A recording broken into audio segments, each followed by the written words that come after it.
Bonjour Madame Benjeloun, vous êtes docteur et spécialiste en immunologie, par ailleurs militante de l'Association nationale des communistes et dans la situation actuelle, nous avons quelques questions à vous poser. En particulier, pourriez-vous nous dire en quelques mots ce qui va arriver à l'hôpital Bichat?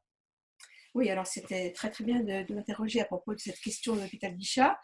Tout bonnement, ce gouvernement va procéder à la fermeture de l'hôpital Bichat, ce qui va avoir lieu incessamment sous peu, c'est-à-dire à partir de 2028. Alors, non seulement Bichat va fermer, mais Beaujon aussi va fermer. Il y a deux hôpitaux qui sont concernés. Dans le projet de la création d'un hôpital, un grand hôpital Nord, qui va se situer à Saint-Ouen, et sous prétexte qu'on ne peut pas rénover ces deux hôpitaux qui sont effectivement anciens, on va créer un site en pleine ville, en créant tout un tas de désordres écologiques, mais surtout en supprimant 400 lits et 1000 postes. Alors, il faut rappeler que l'hôpital Beaujon et l'hôpital Bichat desservent 4 secteurs qui sont Paris 18e, Paris 17e, Saint-Ouen et Clichy. Ce sont des hôpitaux qui sont donc des CHU et qui sont aussi des hôpitaux de proximité. On y fait de la recherche, de l'enseignement.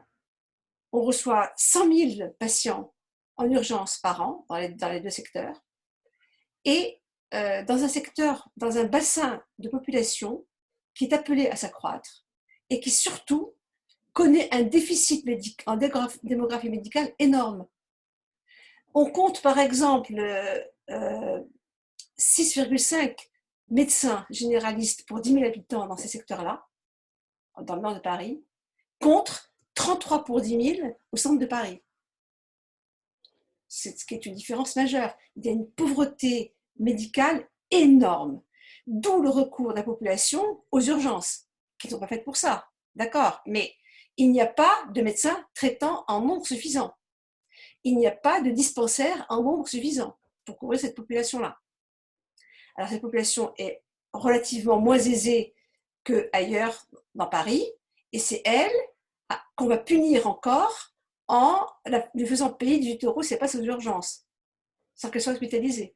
Ça a été voté donc à la dernière loi, qui est donc en décembre 2020, pour la sécurité sociale. Alors ça, c'est une chose. Donc c'est une population qui va s'accroître de 300 000 habitants dans les années, donc à partir de 2050.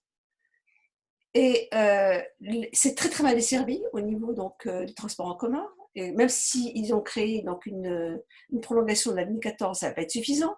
La ligne 13 est saturée. La ligne 14 vient d'être ouverte et déjà saturée. Donc on est dans une complexité énorme. Et tout ça pour faire quoi? Pour faire un hôpital qu'on appelle hôpital usine, dont on sait qu'il dysfonctionne, par les expériences qu'on a déjà eues, ne serait-ce que celui de l'hôpital Georges Pompidou. Et il a été évalué qu'en cas de polypathologie, dans les grandes structures comme celles qui veulent faire donc, dans l'hôpital Nord, les patients ont 30% de chances de moins de guérison. Parce que les relations entre les différents secteurs, les services de médecine ne sont pas bien. On a évalué qu'au-delà de 500 lits, un hôpital dysfonctionne.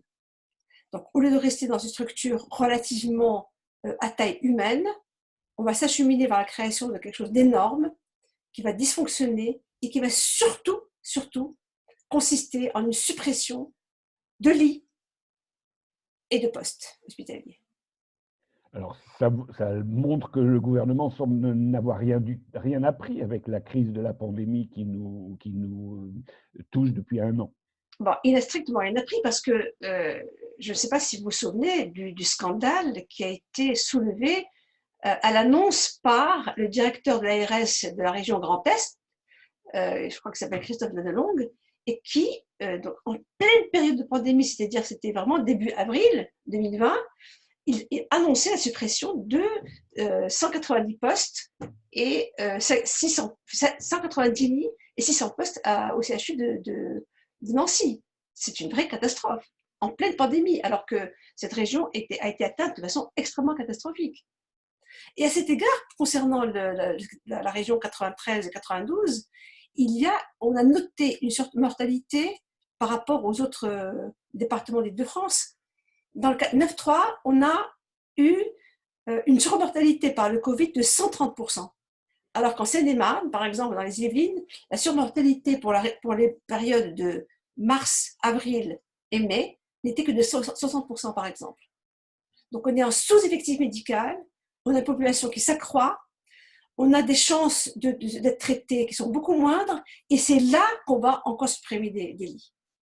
Alors, il y a ce premier scandale donc, de l'ARS du Grand Est, qui a donc annoncé qu'elle a supprimé des lits, mais il y a aussi un autre scandale qui a été révélé à peu près à la même période, au mois d'avril, c'était la commande faite par l'Élysée auprès de la Caisse de dépôt et de consignation. Je ne sais pas si vous vous rappelez de cette affaire-là. Et on demandait finalement à ce que les dettes des hôpitaux privés soient restructurées, au contraire des dettes des hôpitaux publics. Parce que depuis maintenant une trentaine, une quarantaine d'années, il y a eu deux processus qui ont fait que l'hôpital public n'était pas suffisamment financé. Un, toutes les restrictions qui étaient faites de contribution à la sécurité sociale. Donc, on a créé un déficit artificiel sur la sécurité sociale, en particulier en faisant des mesures par le gouvernement qui consistaient à, pour certains secteurs d'activité, surtout les personnes qui étaient payées avec un salaire au SMIC, qui étaient à des bas salaires, on exonérait les patrons de payer les cotisations sociales. Donc ça, on a créé un déficit artificiel de la sécurité sociale. C'est le premier point. Le deuxième point, on a tout mis en place pour restreindre le financement des hôpitaux. En particulier, on a installé les ARS où c'était un préfet donc ça a été installé en 1996 par les gouvernements précédents, où c'est le préfet de la région qui décidait de la politique de l'hôpital et des restrictions des moyens attribués à l'hôpital.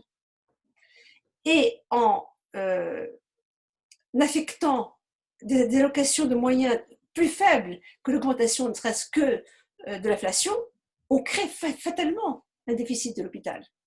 Et voilà qu'en avril 2020, le bras financier de l'État, qui est la Caisse de dépôt et de consignation, donne des conseils pour aggraver, de cette manière, le déficit de l'hôpital, tout en restructurant les dettes des établissements privés à but non lucratif.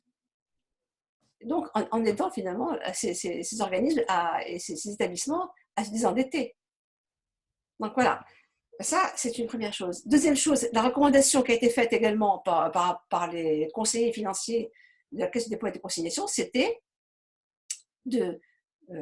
d'augmenter cette tentative totalement folle qui s'appelle le partenariat privé-public et qui consiste finalement à donner au privé toute initiative pour construire et mettre en place. Il s'est créé un comité de défense pour le maintien et la rénovation des deux hôpitaux de Bichat et de Beaujon. Et ça a été créé donc la semaine dernière, le lundi dernier. Et une des premières manifestations, d'abord, il y a une pétition à signer. Il faut trouver défense de l'hôpital Bichat et Beaujon sur Internet à change.org. Et en même temps, donc ce comité invite à venir manifester devant les grilles d'entrée de l'hôpital Bichat le jeudi 1er avril à partir de 9h du matin. Il faut absolument empêcher ce désastre à venir. Il faut demander à ce que des dispensaires existent sur le 18e arrondissement, existent dans le 9-3. Parce que c'est très bien de soigner des gens, mais il faut aussi penser en termes de santé publique et faire de la prévention.